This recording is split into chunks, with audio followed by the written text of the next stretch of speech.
respected President Andaman Chamber Prasadika ji, respected General Secretary Sri Dinakaran ji, respected members of Andaman Chamber of Commerce, my colleagues who are sitting here. First of all, I thank you for inviting me here and also giving me opportunity to interact with you. Today's paper, small paper, containing the invitation and also the brief about the problems that Andaman is facing in its endeavor to move forward in economic progress. I was going through the data about published by CII recently, and I'll start with the data, and from there things will unravel itself that how it is important. So it stated that from 2015-16 to 2019-20, when the pandemic started, the CAGR, compound annual growth rate, was almost 9%, which is much higher than the national average. And in that, the gross state value added, CAGR, was 6.9%, again much higher than the national average. Now, in the GSVA, the component which contributed the highest was state sector, public administration. The contribution of public administration was 16% in the total district, and after that was construction, which was contributing 14%, then trade and repair 11.3%, transport 11, and real estate 8.9%. To your utter surprise, the contribution of hotel and restaurants in entire GSPA was less than 1%. So it made me think and I've started thinking that, this also gives us a strong clue that where we are missing and what are the areas we should be harping upon. Now, the GSP, the contribution of public administration or the government in GSP is 16%. It clearly indicates that if the economy has to get a boost, it has to come from that sector. So the government total outlay in the Andaman cannot go down. What it means is that not only the revenue expenditure, but also the capital expenditure, which has to take place, cannot afford to go down. And so while we were finalizing the budget for next year, I was slightly aghast of seeing the figure that out of a total outlay of 90 crores, the next year's projections was kept less. So this immediately kind of triggered in my mind that the GSP of the state sector has to increase, the total outlay also has to increase. So I called upon, without telling all my officers, I told everybody that the total budget outlay for the BE for the next year has to go up. It cannot go down as compared to last year. So we started from there. Now, we need to look at the sectors which are potential and which are laggard and which are not being able to contribute substantially in the GSP. And rightly pointed out by President that tourism comes first. Its comparatively contribution is quite less, and there has to be definitive boost to the sector in all the areas where it is lagging at present. There are gaps in infrastructure, there are gaps in policies, there are gaps in other initiatives which are to be taken, and all these gaps needs to be plugged forthwith. Now, coming one by one, I will dwell upon all the issues. That's why I've asked that how much time I've been allocated, because I really want to dwell upon the entire thing at length so that it is clear to everybody, at least all the stakeholders who are carrying it forward, who have got this great ownership and the responsibility to carry forward the economy. To my mind, one important factor in the development of tourism here is also connectivity. Connectivity comes first, and then the infrastructure. What we have been saying, and it has been repeatedly been pointed out, that with the current disruption in the flights, that you will start seeing from the October itself, from 18th October itself, there will be flight disruption for 3 days, and then there will be 10 days normal flight schedule, and Immediately after that, there will be 4 days. But this decision cannot be reversed because this has been taken at the highest level. So we have to live with that. I was told that in this given scenario, the Airport Authority of India has also been asked to cap the number of flights. So I checked with the Airport Authority of India. They said there is no capping as such. There is no capping. But as you all have learned that there is a revenge tourism which is going on. People want to go out, they want to spend some time, and that's why the demand has actually risen way beyond the capacity of the carrying capacity of the airlines. That's why the flight tickets have actually broken the ceiling. And in some certain areas, the flight tickets have actually become unaffordable. I'm in touch with the Civil Aviation Secretary, and I'm also trying to have a meeting convened with all the flight operators, and we'll try and impress upon them that why not to increase the number of flights so that all those tourists who want to come here can come and the affordability also increases. Second thing, you will find it very amusing that the cost of the ticket would also depend upon a small patch of construction, the runway itself. 2 weeks back, I had a meeting with Sincan, and they realized that unless until a particular patch of the runway is not constructed immediately, the effective runway available to the flight would be quite less, and so they will have to carry less passengers, and so the flight tickets would go up. So fortunately, we realized that we told the contractor, we impressed upon him to complete the entire that patch immediately so that the airlines which are carrying passengers should carry the maximum number of passengers. Flight rate should not go up. That's one. But this is the immediate need. Shivpur, as you all know, Diglipur Airport also, we are going for expansion. In fact, Navy has already written to Ministry of Defence to acquire certain piece of land. We from the administration, we are ready to hand over that piece of land, and once that starts, then obviously the big flights will start coming because this is also undergoing expansion, and this will be probably as big as our Port Blair Airport. So then the North Andaman would be covered as such. But more than that, if tourism has to develop, and we are thinking of doing expansion, you are aware that there are certain Niti Aayog has wrote certain schemes. There are packages of 4 islands, there are packages of 11 islands, which are being explored, that how to set up the infrastructure facility in all these islands, how to develop tourism in these areas, and also to bring it at par with some of the destinations which has been globally recognized. And the biggest drawback in all these areas is water, electricity and connectivity. So somebody who is coming to Andaman would not like to spend 2 days just to reach to these islands. The maximum lead time in which a passenger, when he lands here, to be successful on the island should not be more than 4 to 5 hours. And for that, what we require is that speedy transit mode, either through flight, through helicopters, or speedboats. And for that, we require the floating jetties and other infrastructure of all these islands. We have mapped all that.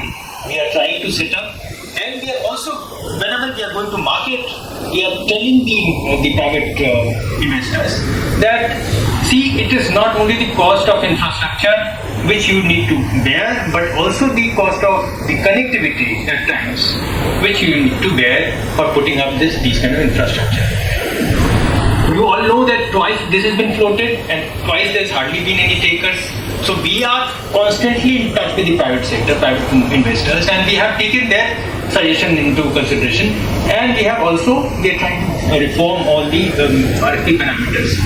Once the bid parameters are amended, then we hope that this time around, when the pandemic effect has actually diluted now substantially, and people are more keen to invest and the economy is already seeing a boom, then this time around there will be several investors in all these areas.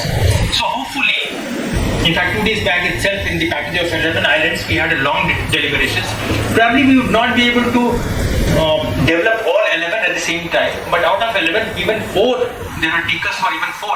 Then we have 4 initial package and 4 these. Each big investment would really bode extremely well for the sector.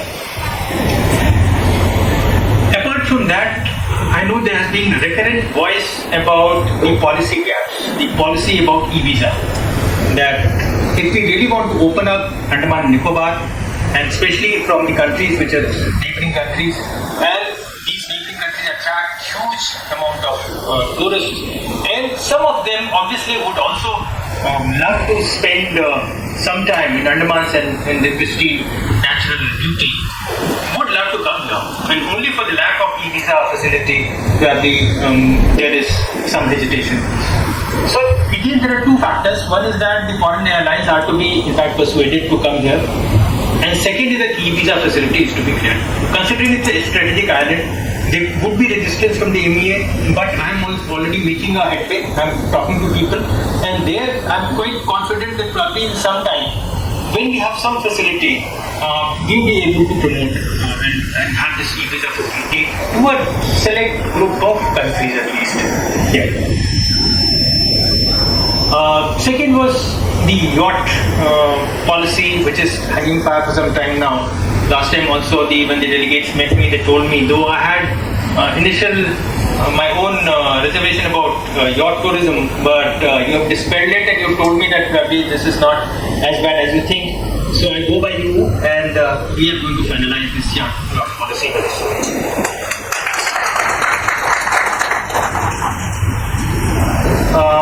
Then I was reading that book published by Chamber of Commerce and CIA. It was also suggested that why not to have a very strong tourism cooperation with Indonesia, not only in tourism sector but also in the fishing sector, and also in the when you import construction material. And to a great extent, I agree with that. There could be some reservation in some areas which we need to. I cannot spell it out here in the open forum, but yes, in majority of areas we can have that cooperation going on, and that also will start working on that count. Apart from that, the tourism sector, there are other areas which I thought probably would interest you, and also the areas which you have raised the issues with me, and I just want to bring it to the notice of this August House, is the not that Government of India wants to perpetuate the status quo and incremental economic development policy, but as you all know, the big thrust has been given in the area of economic development by announcing GNI project. Now this is the single largest project in the country, and contrary to the popular belief that this will definitely run into some stone wall because of the environmental policy and other policy, now we see that environmental clearance is coming. In fact, it has already come informally, and within a couple of days, the final clearance will be granted. So what we will have is a clear project which is visible in front of us, which is ready to be launched, and which is where not only the prospective employment of people who are working in this project will be quite large, but also the islanders who are sitting here and already doing business will have tremendous opportunity to contribute in this entire development of GNI project. Now, as you all know, there are four components of it: the International Container Transshipment Terminal, the new Greenfield Airport, the power plant, and the fourth one, the township development, which has been entrusted upon GNI only, squarely. So 166 square kilometers of development has been entrusted upon the Andaman and Nicobar administration itself. We have already finalized. In fact, when I saw that RFP, personally to my mind, I realized that certain changes are warranted, though Home Ministry had approved it. But I requested Home Ministry to have a relook. They have agreed to it, and they have already approved again. So we are ready to launch that RFP. That RFP is for selection of consultant, and the consultant will prepare the master plan. After master plan, will be in a position to actually launch the entire project. Just imagine a huge area opening, and that too in the construction sector. And to tell you that I think in the beginning, as I told you, that the contribution of construction GST in their demands is 14%. And this is going to undergo a huge boost considering the project is coming, especially the township building. What would be the policy? At present, I would not be able to tell you regarding the land pooling policy and whether it be land pooling, whether it's acquisition or any other mode. As we move along, probably we'll decide that what should be the right mix and what should be right economic policy for development of township of this magnitude. But yes, there would be a policy which is in the interest of the islanders. It cannot be that islanders' interests are totally set aside and the policy and the development takes place on another track. So that is second. With these infrastructures coming, there would be spin-off. As you all know that at present we are in the Malacca Strait, hardly 200 nautical miles or whatever away. And all the economic benefits are reaped by the neighboring countries, especially Singapore and Malaysia.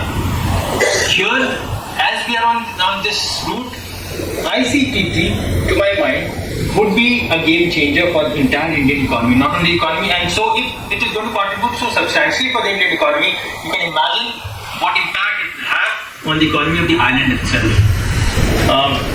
As I told you, this will have amazing economic spin-off, and not only the areas which are related to shipping, but also other areas which are related to services would definitely witness a major boost. Now, what is the time horizon? And government is more than keen, not only keen but impatient to launch the entire thing. So I've been recurrently asked by Home Ministry that why aren't you publishing the RFP? So you can imagine that how keen the government is that the RFP should be published immediately. I am withholding it only because I'm just waiting for the formal clearances from the Forest Department to come and then immediately be started. So I hope that by 2024 the entire construction work would be launched, and this would be a record time of a project which is worth almost 74,000 crore would be launched in the record time itself. And once it starts, then let me tell you, there is no looking back, especially for the economy of this island. So this is one area where we will see a huge growth, and all the areas which are related to the GNI project would definitely witness a huge boost. Now, locally, coming to construction, to connectivity again. After I joined here, I realized that the fundamental sectors, as they say, rudimentary sectors in the economy, they are to be firstly looked at. So water supply becomes extremely important. Power supply becomes extremely important. Sanitation becomes important. And fourth is obviously your road connectivity becomes important. Now, we all agree that probably the road condition in the entire UT is not as per our desired level, and this requires a absolutely complete introspection that where we want to take it. The condition that our roads are in and the condition we want it to be, there is a huge gap. Now, I do not know where the gap arises. Is it only because of weather factor? Because other parts of the world, and not only world, other parts of the country itself witness similar weather conditions, but the roads are not as bad. I'm in touch with some of the specialists, and I'm just trying to figure out that what could be the special intervention where the lag being created and how to plug those gaps. Unless until we have whatever limited connectivity we have through road, at least that should be seamless, and even a travel of 200 kilometers should not be as jarring to any tourist which wants to go to another part, to even Baratang and Diglipur or Mayabandar, as he is feeling at present. In fact, the entire tourism sector on this count has come to a complete standstill. Nobody wants to go to by a bus or any other public transport vehicle. I realized that, and that's why I've been repeatedly in touch with the agency which has been interested upon the work of construction of this NH4, and I'm in touch with the officer who's commanding that. He's 92 batch officer, and known to me. He was senior to me in the college itself, and I've been talking to him. He's a very nice, efficient officer. He promised me that he himself will has come down in November again, and they all have promised me that by March the entire road and export should be in good shape. So let's hope that we will have about 3-4 years of real drudgery and backbreaking travel. We'll have probably smoother travel after 4 years. Now, briefly to dwell upon the power sector, as you all know that we are a unique situation. Entire power is generated through diesel, cost of generation of power is quite high, and in that scenario, different models have been proposed. The model that RESCO model was also... No, I'm fine. Thank you. I can take it from there.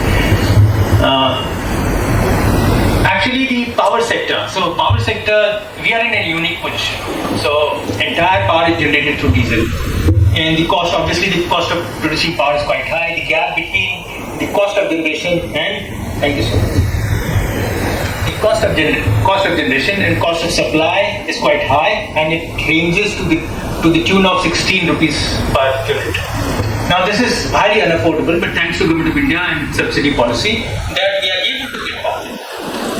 And I totally empathize with the services sector, especially hotels, which have been earlier promised industrial power.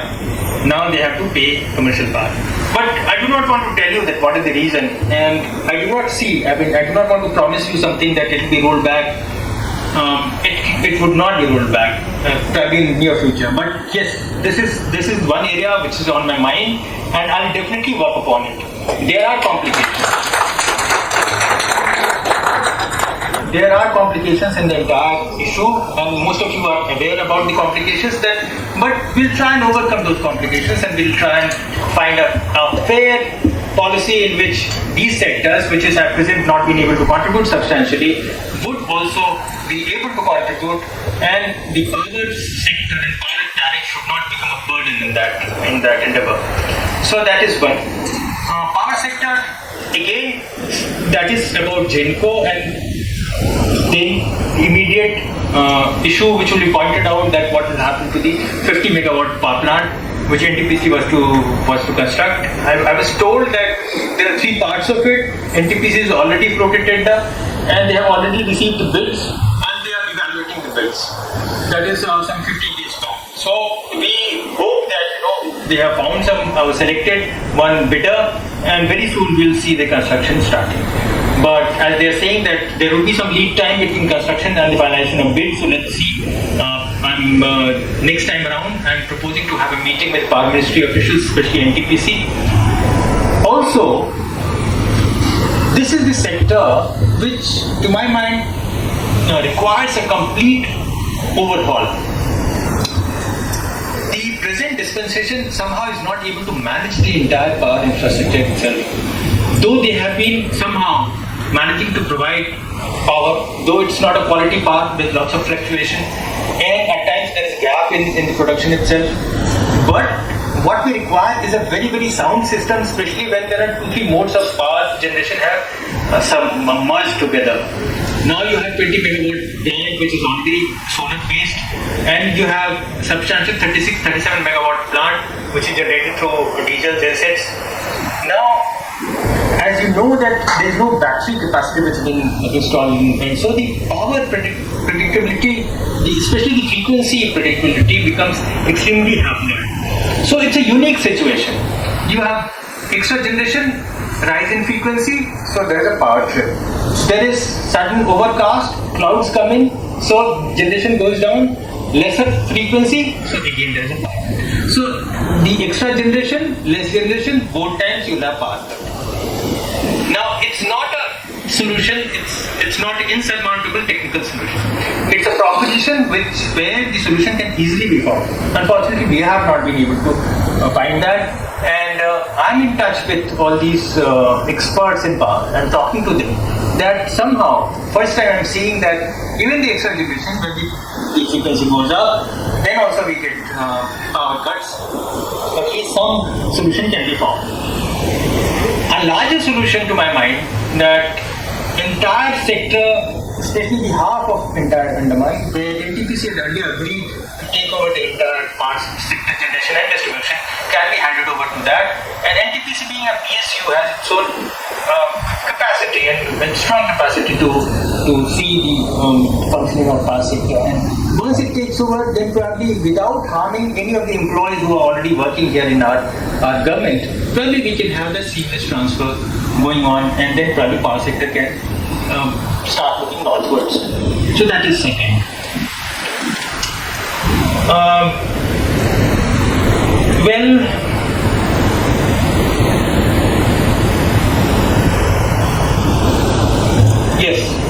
Environment, there are certain issues which I just want to flag. That tourism gets impacted because of small policy, especially human-crocodile conflict. This has been raised many a times, and we are repeatedly asking our forest department to come up with a solution. The solution, as they say, is that understandably the crocodiles are mapped, the proper counting is done. Probably they would not be able to have a very effective solution, so they are doing census. And census is done twice, once before monsoon, once post-monsoon. Post-monsoon census is still awaited. They are saying that once that census is carried out, then probably they would be in a position to have a policy. Certain areas which earlier had great tourist attractions like Jolly Boy, Wandur, all these areas, these have been closed down only because of the crocodile and other factors. Now probably this year we'll see that these sectors will also open up, and we have impressed upon the forest department to open as many. In fact, 2 days back itself, Pungibalu area has been opened by the forest department, and they have started a trail, and you need to go there to see the natural beauty. It's astounding, it's really mesmerizing, and probably day to day can start. So if we are in short of the places for developing a day circuit for a tourist which is landing on the Port Blair, I do not think we are in shortage now. There could be ample number of places where we can take the tourists and we can bring them back. So this is again a big achievement. The entire sector needs to relook in the scheme of things and create circuits which could be attractive to the tourist, so that not everybody who is coming here would go straight to Havelock and other islands and spend a day or two. Once they start spending a day or two here, then the economy will definitely get boost.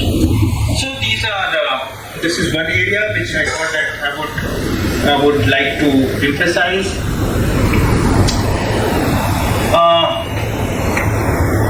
Then about blue economy, this has been talked about many a times. In fact, when I was working at Joint Secretary Commerce, that time itself I somehow wanted a lab to be created here, and I thought that in times to come, probably Andaman will see the export of fishes. I never knew that I'll be posted here, and probably I'll be given the charge of developing the entire sector. But yes, it is a happy occasion for me especially. The development of blue economy, obviously this is much talked about, but unfortunately not much headway has been made. Some of the entrepreneurs have made some initiatives, but unfortunately those initiatives could not translate into actual practice because of certain policy gaps, or the policies are not conducive to the endeavors they have taken. This is the sector I would like the Chamber of Commerce and our fishery department officials to sit together and devise a clear mechanism so that any entrepreneur who wants to venture into the area, as they say that fishes die of its own age here, which is quite shameful, we do not want anybody to jump into the investment in great haste and burn its fingers. We want everybody to realize that what are the areas, till what magnitude he can actually expand, and till what extent should he be venturing into. So this area, but this is a great potential to tell you, very, very frankly. Europe is now witnessing the depletion of fishes because of the climate change, and the Greenland and other the fishing areas are witnessing a decline. The other areas, so they are looking for the fishes from other parts of the world. But we need to maintain the standard, and I'm quite sure the Andaman fishes would meet any standard in the entire world, given the pristine nature of its ecosystem. But this is the potential. This is the area where the potential needs to be harnessed at a great earnest. So here, not only talking would help us much, but actually sitting down, putting our heads together, and finalizing a concrete plan. Here, it's a catch-22 situation that the policy goes to a certain extent, entrepreneur wants policy to come to a certain extent. So we need to sit together and we realize that till what extent can we go far and till what extent we can actually venture into to capitalize the entire thing. So this is one area. Hatcheries probably is the sector now they have started. This time I went to the tour. I could see some initiatives have been taken and very successful initiatives have been taken. But these are too small to cater to the local area itself, let alone be having its export potential. And if we are talking about the economy cannot simply sustain upon the local needs. It has to have that surplus to meet the demand of the international community. And so we have to keep in mind that obviously the local needs are also to be met, at the same time we should be in a position to produce enough to meet the international demand. And so in that sector, I'm quite sure you must be having your own subcommittees and sectoral subcommittees which are working in different sectors. So that sectoral subcommittee can work with my department heads and with me also. I'm going to sit with you, and probably this sector I just want to gather some more information because I am not personally equipped to tell you frankly that what needs to be done. But I for sure know that there is a certain policy gaps and there are certain policy gaps. There are certain gaps in understanding of the entrepreneur that needs to be bridged. So in the end,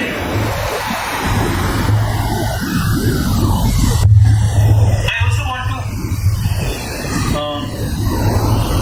dwell upon one sector which remains unattended in economic forum especially, and is the water sector. And to my mind it's extremely important. Water and sanitation, obviously.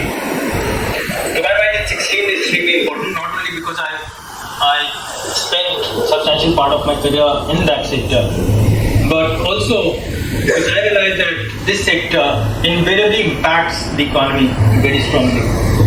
And because once you have scarcity of water, you cannot run your restaurants and hotels when you are not able to even provide sufficient water to your tourists coming to the hotels.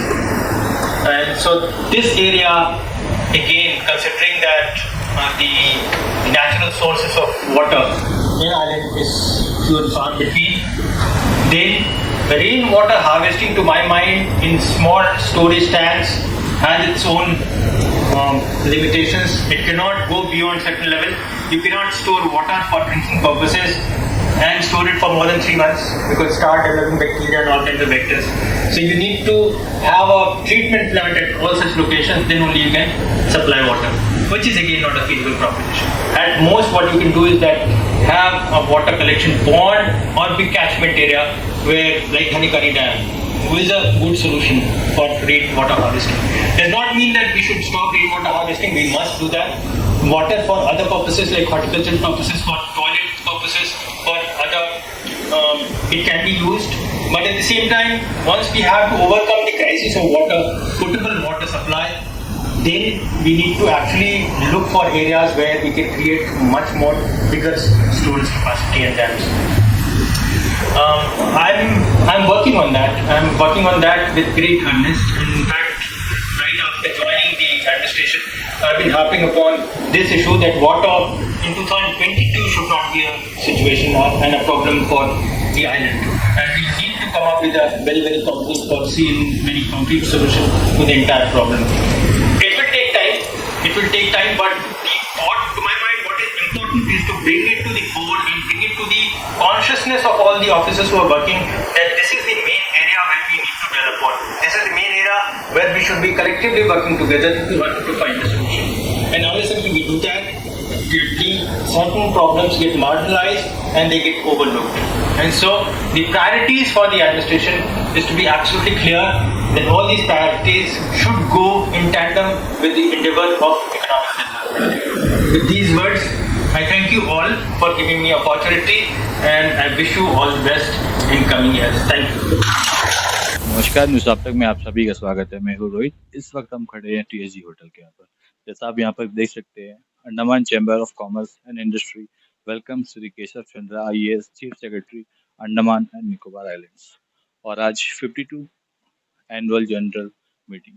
तो अभी कुछ देर पहले यहाँ पर केशव चंद्र जी आए थे, जो हमारे चीफ सेक्रेटरी है अंडमान निकोबार की। से अब हम एसी के प्रेसिडेंट सुरेंद्र जी से बात करेंगे, सुरेंद्र प्रहलाद का जी से हम बात करेंगे और इनसे जानेंगे आज जो यहाँ पर मीटिंग हुई तो सीएस सर ने क्या क्या बताया हमारे द्वीपवासियों के लिए। आज तकरीबन 3 साल बाद फिजिकल एनुअल जनरल मीटिंग करने का हमें अवसर मिला। और जैसा कि आप सब जानते हैं, कोविड ने पूरे विश्व में, पूरे देश में और खास करके हमारे द्वीपों में एक बहुत बड़ा भूचाल सा ला दिया था इकोनॉमिक सिनेरियो में। हमारे जो द्वीप समूह हैं, ये जो यूनियन टेरिटरी है, ये बाकी राज्यों से बहुत विभिन्न है।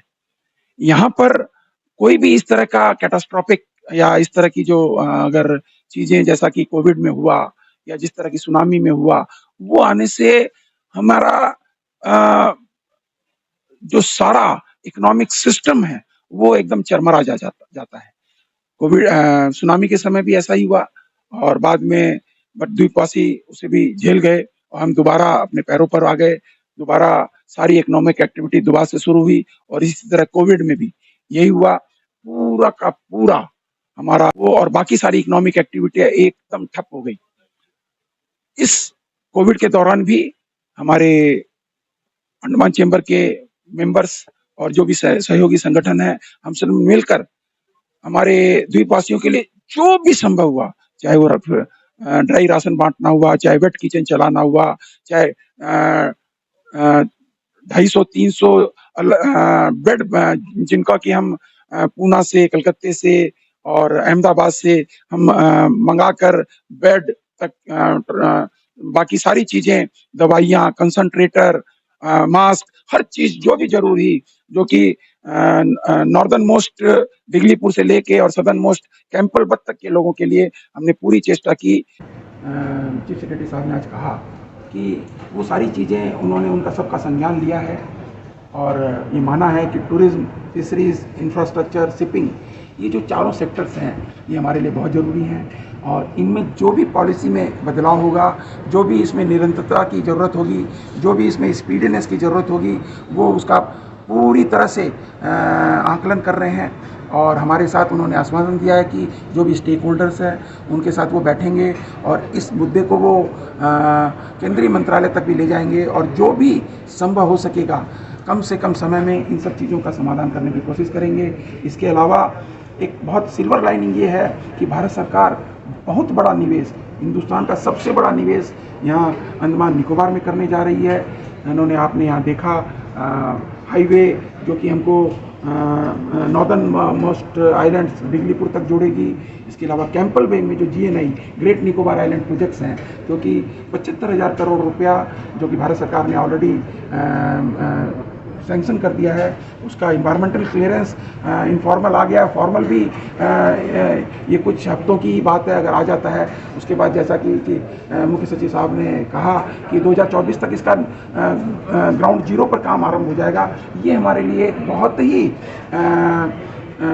हर्ष का विषय है और हम हमारे जितने भी यंग बच्चे हैं डिफरेंट सेक्टर्स में, उनके लिए ये हमें बहुत ही अपॉर्चुनिटी हर फील्ड में मिलने की पूरी आशा है। हम अपने युवा साथियों से, हमारे व्यवसायी साथियों से जिनके पास बहुत तरह की इनोवेटिव आइडियाज़ हैं इस आइलैंड्स में, चाहे वो टूरिज्म के सेक्टर में हो, शिपिंग हो, इंफ्रास्ट्रक्चर हो, इवन हॉस्पिटल माने वेलबींग के सेक्टर में हो, इन सब में वो जो भी उनके पास आइडिया हो वो हमें सूचित करें।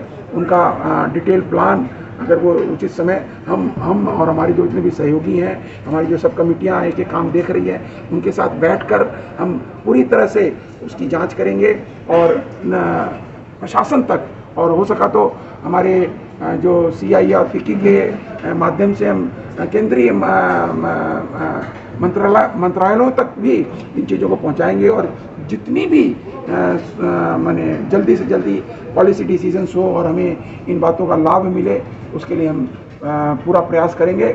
एक बार आशा के इस किरणों के साथ मैं आप सबको पुनः आह्वान करूंगा कि please join us and if we are all together I am confident we will be able to make it. Thank you. बहुत बहुत धन्यवाद सर हमसे बात करने के लिए। इसी के साथ ही मैं रोहित कैमरामैन साइड दफ्तर के साथ मुझे आप तक धन्यवाद। अंडमान से जुड़ी सभी छोटी बड़ी खबरें देखने के लिए हमारे अपने न्यूज आज तक यूट्यूब चैनल को सब्सक्राइब करें और बेल आइकॉन प्रेस करना ना भूलें। हमारा अपना न्यूज आज तक, अब सच देखेगा अंडमान।